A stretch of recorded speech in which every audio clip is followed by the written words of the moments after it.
Going.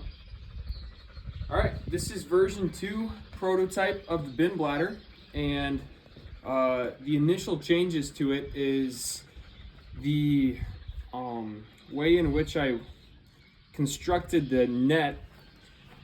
As you can see, it is the cinching like prototype, so the wire that goes around the plastic net is woven into it, so when you pull on it on each side, it's going to collapse inside like this. And that is good for two different reasons.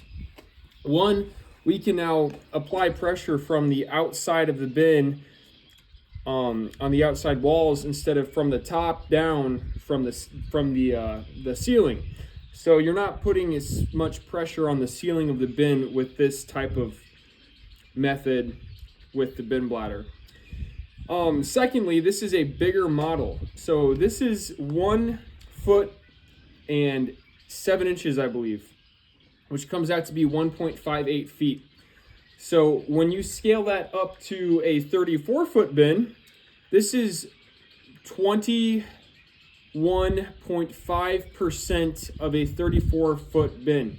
So when I put pressure on this and it starts collapsing when the kitty litter goes in the hole, just how it would in the real bin bladder, scale it up 20 times and that's what it's going to be like for inside a real bin, pretty much, just for a little mental exercise. So theoretically, when I grab these two things right here and I start pulling in like that, kitty litter is going to start falling, which it is.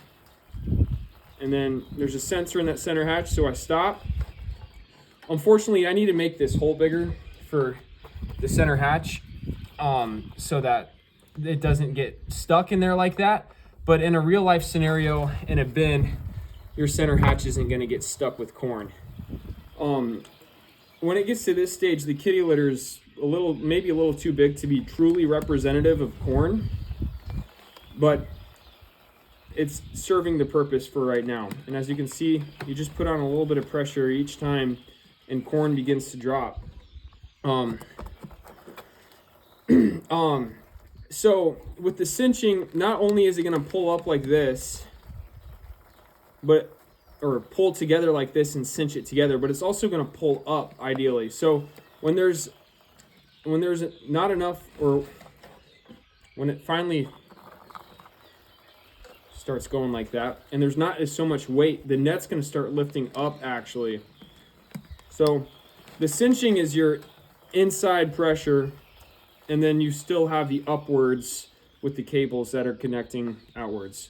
So that's essentially the idea with the bin bladder version 2, and I'm putting very light pressure, and that's all it's supposed to do is to disturb the grain, and that's exactly what it's doing, and it's exactly what I wanted to see. And we'll come back to this once we get to a point where the net actually starts lifting up and we can get an idea of what it looks like in that stage. So thank you.